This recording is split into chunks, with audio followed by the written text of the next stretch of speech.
Welcome to She Sells Radio. This episode has been a vision of mine for a while, and I am so excited to bring it to you for a number of reasons. One of the questions I get asked the most through my community is, Elise, how do I shorten the sales cycle? And how do I close faster?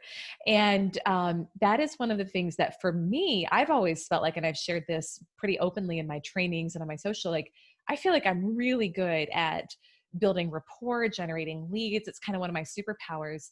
And the closing process has traditionally not been my favorite part of the sales cycle. Maybe you can relate, and I've gotten good at it. I'd say good. It's always an area I can grow, right? But I've gotten pretty good at it over the years. And I'm always looking to get better. And so my guest today is a real expert at this and navigating long-term buying cycles. She's also a colleague and a personal friend, which is why it's been just so much fun to make this happen. So my guest for you today is Rafat Fields. And let me share with you a little bit of background on Rafat, just so you can understand what a powerhouse woman you're about to learn from. I first met Rafat. She was actually a client of ours first at Brand Builders Group. And we met each other at it was a workshop that I was helping to co-host, and she came up to me and introduced herself and was just such a ray of light. And I think she'd been listening to my podcast for a while, and immediately I was overtaken by her energy and how dynamic, how friendly, how amazing she made me feel, which I think it's probably not something she tries to do, it's just who she is. But I can absolutely imagine this is part of why she's so successful in sales. This woman, though, like I said, is an absolute sales powerhouse. Let me share with you a little bit of her background. I'm going to share with you just some key points from her bio here. Rafat Fields is an international executive leader, brand strategist, and values-based sales performance coach for Fortune 100 companies. So she's working with some big players here. Leveraging her branding expertise and almost 2 decades of experience generating 7-figure sales revenue, Rafat connects C-suite executives to their consumers to generate long-term loyalty.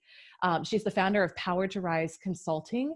She's an Olympic weightlifter, and she's a mom. Like she's an incredible woman. She's in corporate sales in the medical device pharmaceutical space, an entrepreneur working with our team, like doing so many things. But this woman closes 7-figure deals. She navigates, 12 to 18 month buying cycles and manages to do it with grace and ease. And so I wanted her to come on to talk about how in the world she does that.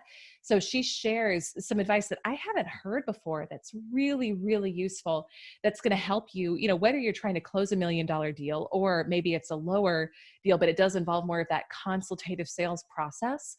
She almost flips the normal process that we're taught on its head, and her advice is so good. She talks also about just in between communications and follow-up. How do we navigate that? How do we do follow-up that's impactful, that gets people to take action, that makes us stand out? And she has a great, just really good conversation about building your personal brand and how to build your brand in sales specifically so that customers want to work with you, so that they're almost already sold on working with you by the time you connect with them, and your life becomes so much easier. So really, really excited to welcome Rafat to the podcast today.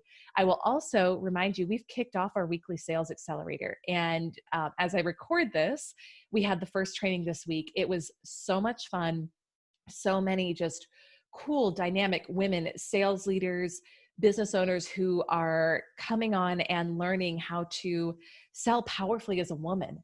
And that's really my intention behind this training, is to give you fun resources that are going to help you, really hone your skill and learn strategies that work, and learn them in a way that works for you, for how you're wired. The way we've been taught to sell, the A plus B equals C, it's not working the way it used to anymore. I think we are all being called to really tap into a higher level of conversation with our customers, into a deeper awareness of ourselves and how we're wired, and bring more of that into the sales process to leverage your own natural gifts. And so I want to help you learn to sell in a way that feels really great to you, to your customer, and that helps you just blast through your revenue goals. The woman who I'm envisioning serving most with this program is really looking to break through that first 6 figures. But here's what I'll tell you, and this is what was really cool. The women who were in this training this past week, I know many of them personally, they're past that. They're looking to scale to multiple 6 and beyond. So you're going to get something from this, whether you are you're in your earlier stages of your career or you're more advanced and you're like, I'm tired of what's out there. I'm ready to find a way to sell that feels good to me. I got you, sister. So come join us. You can find out more about that at elisearcher.com/training. And with that, just so excited to welcome my incredible guest to the show for you today. Let's hear from Rafat Fields. Rafat Fields, this is such a happy day for me to welcome you onto the podcast. I feel like this has been such a long time coming. So thank you for joining us. Thank you for the honor of joining you and your audience, Elise. I look up to you so much, and there's been so many moments where you've encouraged me to keep going in my own sales journey. So thank you for the invitation. Love you, sister. This is gonna be so much fun. So, like I mentioned in the intro, obviously Rafat and I know each other. You can kind of hear that as we're talking. Like, we're colleagues. How long have we known each other? A couple of years now. Yes. Yeah. Going on a couple of years. Exactly right. Yeah. And it's been a cool journey. And part of what I really like, we were even talking in the pre-chat about just all the different ways in which you're involved in the sales world, from what you're doing corporately right now to even your own personal brand. And girl, I don't know how you do all the things, but somehow you do. So whatever that magic juju is, let it rub off on all of us. But I'm really curious to hear, as far back as you want to take us, just kind of into your journey in the sales world and what got you started, and kind of bring us up to where you are today.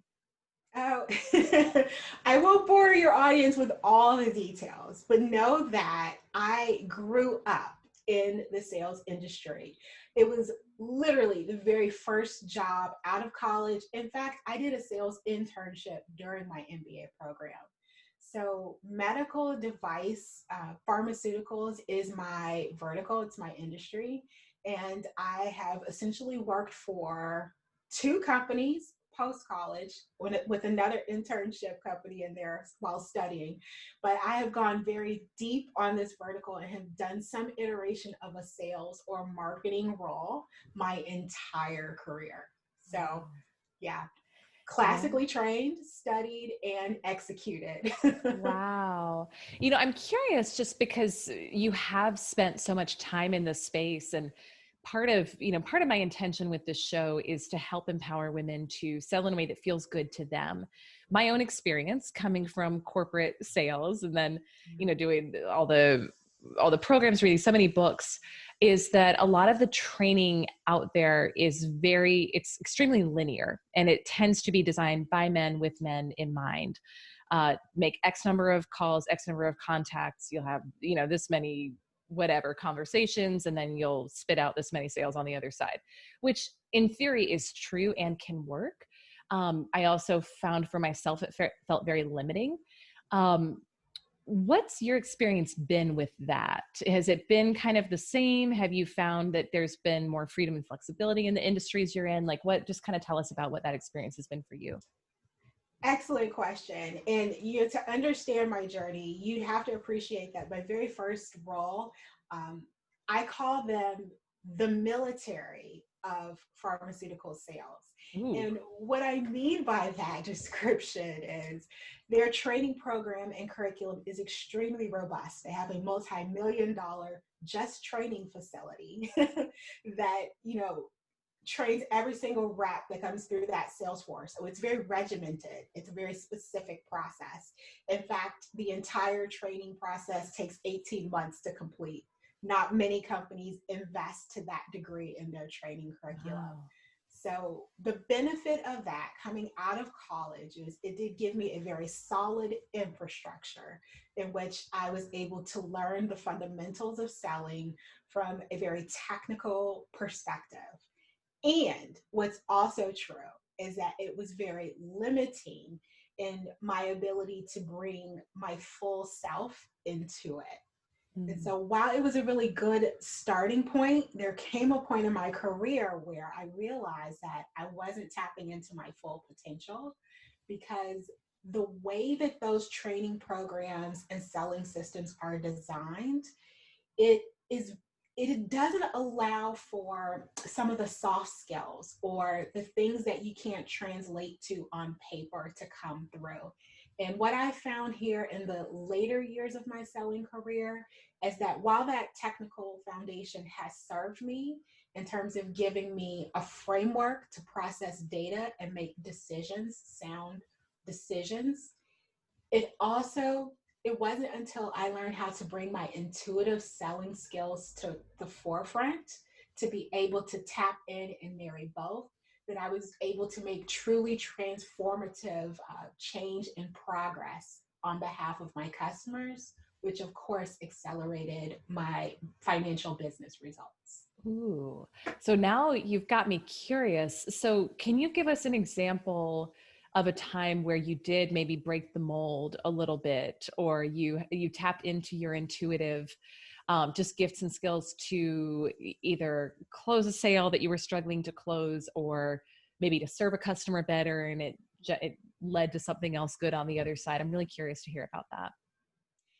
Absolutely. So in the later years, I've been in a far more strategic account management type of role in which you are looking at far longer selling cycles, of course, and you're really managing the overall long-term customer relationship. However, as you are explaining up to your senior leadership team and giving status and progress updates on where your business is, they will sometimes give you feedback on how you should approach advancing the selling cycle.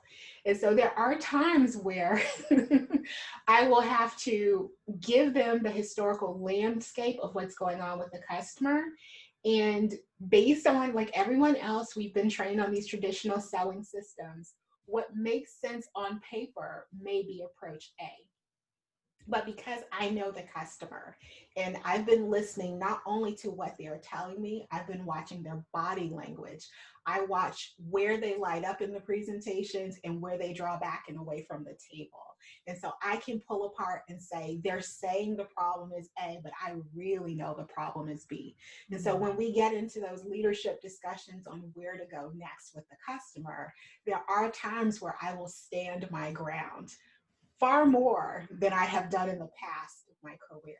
And I found in those meetings where we go in with the flexible approach, where we give that customer room to go further and deeper into the problem behind their problem, instead of forcing the canned selling system upon them, we deliver far greater business impact to that customer and to our company. Mm. Well, I love what you shared there. And I think part of what's powerful is it seems like you know how to say things in a way where people can hear them.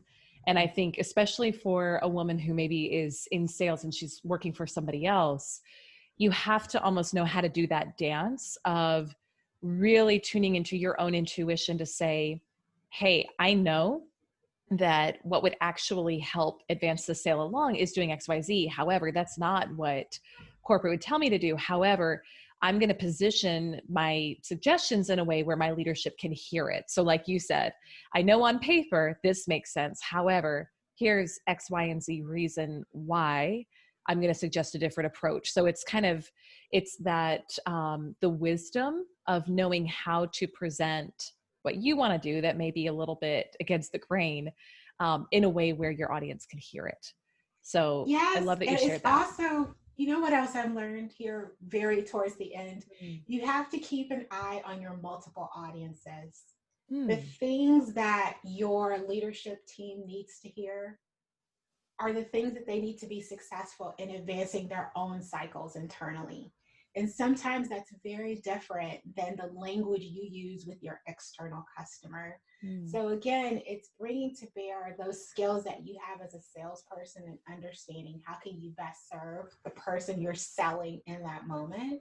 And sometimes you are also selling your leadership team or that company on giving you the resources that you need to take better care of your customer. Yeah. Oh, that's a really good point. Yeah, I mean, it's always a sales job, whether we're talking internal or Everything is external, sales. right? So, okay, so tell us about, because I know you're a real master at navigating long-term buying cycles, which I think it's funny because when I talk with my audience, one of the things that I consistently have heard people want to get more training on is how to shorten the sales cycle and how to close faster, which we all would Yes. love, right? I mean, we would all love to land a deal faster. Sometimes though, especially when you're in a longer term sales cycle, it is that longer kind of burn and simmer. So for some context, before you share with us some of your thoughts here and your wisdom here, for you in your corporate sales, what's an average deal size and what's the average length of the buying cycle? It has changed over the trajectory of my career, right? And it's very challenging to explain because technically, there was a time where I was doing $1 million plus deals, and that would be for a contracted agreement of anywhere between 5 and 6 years, and the selling cycle to do something like that is like 12 to 18 months, and dependent on when the RFP cycle opens. So it's like you're constantly filling your pipeline and building relationships, but you have to understand the timing of when your window of opportunity is. Very different construct.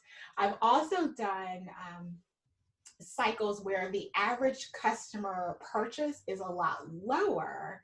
However, you're dealing with systems of institutions. And so coupled together, you're still looking at sales of, hundreds of thousands to millions. It's just the strategic process of getting a sale is a lot shorter. It could be anywhere from 60 to 90 days, but the volume of impact is so much greater. So Yeah. there have been so many different business models. I've been very blessed in my career to have the experience of selling in different types of models. Yeah. So tell us about, with that longer term buying cycle, then how do we navigate that? I mean, what are some of the best practices that you found have really helped you? You're closing big deals here, right? And that is, Yeah. especially that 12 to 18 month selling cycle, that's long for those larger Yes. deals. Like what are some of the best practices that you could share with us? It's always going to be about listening, and not just Mm. listening to what your customer is saying. It's listening with what I call the inner ear. When people are giving you an explanation of why they can't move forward, almost never until you get to a certain level of trust are they giving you the actual reason behind the reason. They usually give you a far more surface reason. And this is where building that relationship and creating space, showing up consistently, and asking the right questions is very important. And as you do that, you start to see patterns. Usually in a vertical, you'll start to see patterns. And my advice is to start tracing those threads, understanding what those consistent patterns are, and be proactive in delivering that information in small bite-sized pieces over time, in your in-between communications. Because you're not going to get in front of the customer every single day or every single week even. This is the beauty of the follow-up. And when you do the follow up, you want to serve relevant content that is going to make impact in their journey.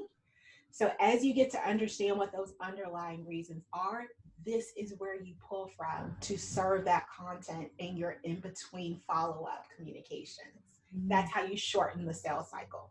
Ooh, so tell us, okay, so I love what you said. You're listening with the inner ear, the reason beyond the reason.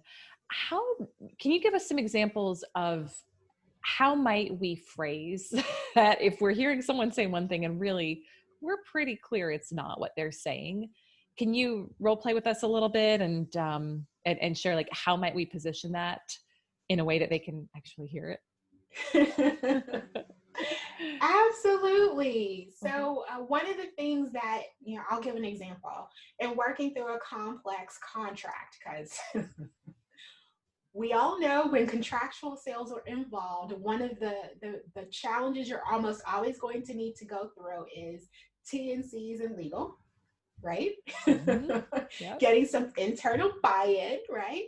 So one of the things is they'll say something to the effect of, you know what, we don't have capacity to deal with this particular category. We are going to delay it until a later point in time in which our team has the capacity. So when you hear this, you're thinking there's a resource constraint somewhere, which is true. The customer is not misleading you, right? They're giving you the easiest answer or the most simplified answer to what's really going on. You could ask questions like, well, tell me what would make it simple for this to move through your process. If is Have you historically had challenges with the contract template? Could I bring in any resource from my side that would streamline or accelerate your internal review process? Who could I bring into your team that would help you get this done faster? Mm. And of course, you could take it in a million different ways, but when they give you that first answer, it's like, don't accept that no as the no. Take it as an opportunity to understand, well, what's driving the no? Get to the bottom of that, because there's something potentially that you could offer there that would open that door right back up and keep you moving further. That's great. I love that. And then how many times on average do you have a target for, you hear like navigate or answer X number of objections before you move on? Do you have a target number where it's, I do that 5 to 7 times before I put it on hold, or what's your number there? Oh, that's a great question. And this is where I buck sometimes the traditional selling systems for Good. sure. I'm a fan of coming in early in the conversation, having an objective, giving them a reason to meet, but then up front, I'm asking you what your problems are. We don't get to the middle of the presentation to get to objections. We get them up front. Mm. And I will tailor my presentation to address your need and move you to the other side of that. And then once we deal with that, you're going to give me commitment that that is no longer a challenge. We don't move on until you have given that commitment.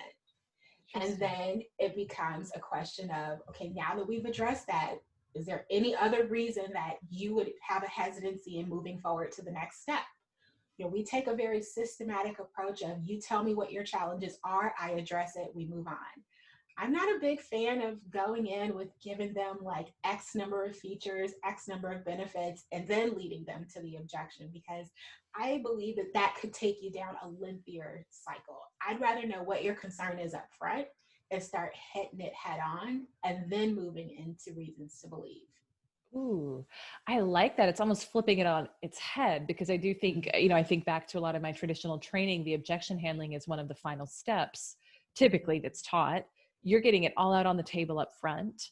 And then I would assume as you move through that sales cycle with them, sometimes you can address it right there in that conversation. Other times, maybe it does require a follow-up, I would envision, but it's like you're kind of moving through step by step until there's no longer any objections or concerns. And it's kind of a done deal, right? Am I understanding that correctly? And you got to keep in mind too that most consumers, when they're looking to make a purchase, 60% of the buyer journey is done online. So by the time they get to you for a meeting, they have usually done a fair amount of research. They usually have a couple of questions in mind that's keeping them from getting to the other side. So by going right back into like a full presentation, you're losing the benefit of the work that they've already invested in learning about your product. Just carry them to the next step. Yeah, that's so good. This is so good. Okay, so that leads me to kind of the next piece I wanted to ask you about, that in between communication. So you talked about the importance of that value added follow-up. Give us some examples of what that could look like in between meetings. And do you have a set schedule that you're following with people? Do you try to do a touch point every week, every month? And if so, like, are you creating your own content? Are you sharing stuff you're finding online? Are you sending videos? Like what does that look like? I guess I have a lot of questions around this, but I personally get so interested in this stuff. So hopefully it'll be helpful for everyone listening too. Absolutely. So there's a couple of things, right? I work in a very restricted industry in Mm. which we are not allowed to create our own materials. And so in that, again, the quality of the questions that you ask when you have that customer's precious time is going to be what empowers you to have impactful follow-up.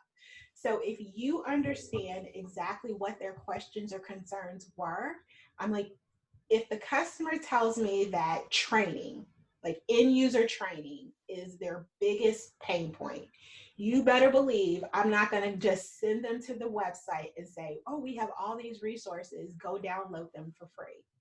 I am going to go download the PDFs, put them onto my drive, send them in the email to the customer. So all they have to do is save them from their email communication. So all those little tiny touch points, I believe, makes a huge difference, right? So in business models where I am not so restricted, and obviously you have other ventures where I get to create the content all on my own and serve it any way that I want. In that kind of model, then it becomes, what do customers usually ask me when we get to a discovery call process? The questions that come up over and over and over again, the things that people need to hear to have confidence to complete the buying cycle, you better be producing that content up front, because when they're doing their 60% research before they get to you, how much simpler for them to have already found the resources and the answers before they ever get to your call. That's how you close in call. The degree in which you can get those questions answered in the research they do before they get to you means that when you finally get them on the phone, you're taking a payment. So that's how I strategically plan and process. Yeah. Oh, I love that. So, and I think that ties in with, another area where you're a real expert, which is just building your personal brand. And so it sounds like that's kind of, if I'm hearing you right, what you're talking about there, which is just putting out, are you talking like on social media, you're putting out that content more as lead generation, or are you directly sending them that information before a call that would answer their questions? What does that look like for you?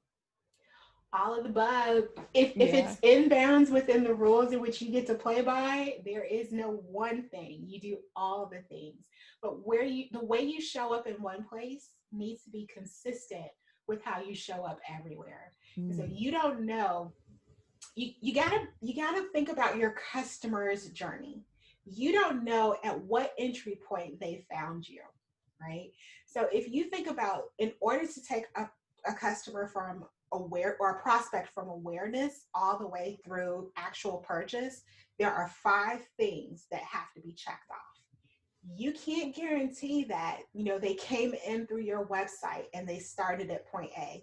Maybe they came in through your YouTube channel and they started with point 3 and they missed the first 2. So it's really important to be aware of that and understand that you need to have your full process consistently the same in all channels, so that when you get to discovery, you just got to figure out what are the pieces that they missed and address those. Interesting. Okay, I like that. So basically, if I'm hearing you right, you need to get really dialed into whatever your process is for kind of nurturing that customer and warming them up for the call, and then make sure that whatever the entry point is, somehow you're making sure they're getting all of the information they need prior to the call with you. Am I understanding that? I'm Which saying you seems like it might can't be easier said than done. Yeah, go ahead. Yeah, no, you can never guarantee that they're going to get all the points, right? Mm. But what you can do is make sure that you have sprinkled all of the elements to what your customer needs to be true to successfully purchase through all your channels, so that the probability is far greater that you're not going to have to address all 5 on a discovery call. So, this goes back to that question of how do you shorten the buying cycle? Maybe they're going to get 2, maybe they're going to get 3. That's a lot better than having to go from 0 to 5 in a discovery call. Yeah, that's a really good point. That's a really good point. What else would you say for a woman who's really looking to build her personal brand and her kind of level of perceived expertise in her space in order to increase sales? Any other words of advice, words of wisdom that you would give to her? Absolutely. Lean into who you are. So the sales systems, the selling systems, the frameworks and the processes, they are helpful. But truly at the end of the day, customers connect with people, not things. And so if you are leaving out who you are or what makes you great at what you do, you are depriving your customers of a very crucial part of the experience and their ability to connect with you. And that will show up in your results. Mm. So in terms of, so I think this is really good advice. I want to make sure I'm understanding correctly. When you say lean into who you are you saying on social media, let's say I've got a LinkedIn page set up, maybe I've got a YouTube channel, I'm creating helpful videos about my space, like really just bringing all of me. Like I think about, for example, I did a video to announce the launch of this brand, and Jack wouldn't go down for his nap. So I was like, I'm just going to bring him with me into the video. And it wasn't a strategic move. It was just like, I have to get this video done. / I don't think people hate babies, so it probably won't hurt me. At least if they do, they're not my customers. And the engagement I got on that ended up, and I guess it's not really surprising, babies and puppies help, but it was, I got people who were like, wow, we love seeing him. We love seeing your house. Is that kind of what you're talking about? Just bringing more of who you are into all the content you're creating on social media? That, and, when I think of, there's so many reasons why I should not be successful in a sales role by the feedback that I hear from, the gurus, right? I'm a deeply introverted personality. I listen far more than I like to speak, right? And when you think of all the selling models and all the different techniques and the environments, the team environments I've been in, I'm very counterintuitive to the mainstream. And I think the things that others would say would be challenging for me are my greatest strengths today in my role. And I fought it, it constricted my ability to grow for so long because I was trying to adapt who I was to be more like the people I found myself around. But when I realized that I was never going to reach my full potential to serve my clientele until I learned how to fully be the best version of my gifts and talents, that's when the balls and the wheels started moving. It was, I can see body language cues that most people miss because I'm so laser focused on not just what people say, but the way their words show up in their expressions. There's a lot of power when you marry facial expression and sales psychology and the drivers of behavior, and you start linking the two together. Because I had to go on a journey to better understand and perceive my gifts and why I could see things differently than others, marrying that insight and trusting that intuition is actually what skyrocketed my results. I learned to use my voice and push back against the sales systems that were saying, no, it's time to deliver a close. And I'm like, no, it's time to deliver a probing question to ask them why they're hesitant and why they're not moving forward, why they're moving back from the table instead of leaning forward, right? But there are things that you have to train your eye to learn more about, and you won't get there unless you trust your gifts, your intuition, if you will. This is so good. And I mean, you created a layup for me, so thank you. But my goal, this is from my own journey of learning how to do this. It's still a journey I'm on, but my goal for myself and my listeners is that we learn how to trust ourselves. I think we have so much innate wisdom inside of us, and we suppress that so many times because it doesn't necessarily perfectly align with what we're hearing from other people. How did you learn to trust yourself, Rafat, in this process? I know it's not a one and done type of thing you did, but how have you learned to trust yourself over the years? Ooh. Woo. At least that's a whole other podcast. It episode. Is. Well, you have to come back. We want you back already. You'll have to come back. But this is what I'll say. for me, I'm a very spiritual person, right?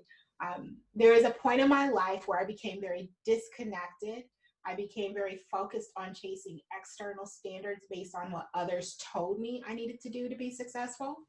Then there was a pivot in my life where I call it reaching rock bottom, where I had done all the things that I knew how to do, and I still wasn't in the places I wanted to be.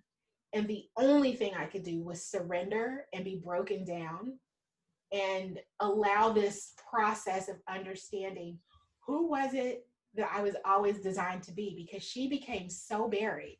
She became so lost in the persona I was projecting to others to be accepted and approved.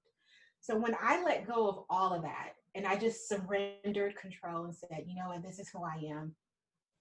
It's either going to be of value to you or not. I'm going to have to learn how to love her and become the best version of her possible.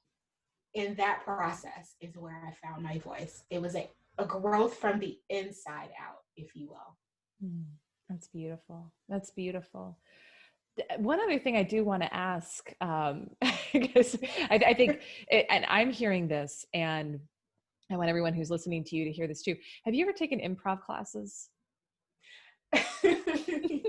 You know where I'm going with this question.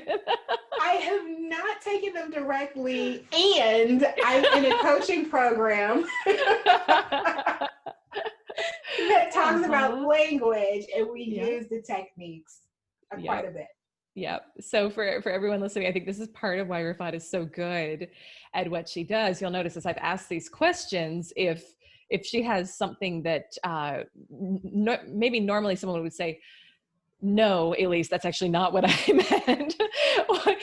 But what I'm hearing from you is you keep saying, you give me the yes and. Yes, Elise, that worked. And I would imagine that really helps in your sales process too, with you deepening that relationship with your customers. Because it's like this whole interview, you've made me feel great, like I'm brilliant. And here's something else that I want to share. That's so cool. So the yes and.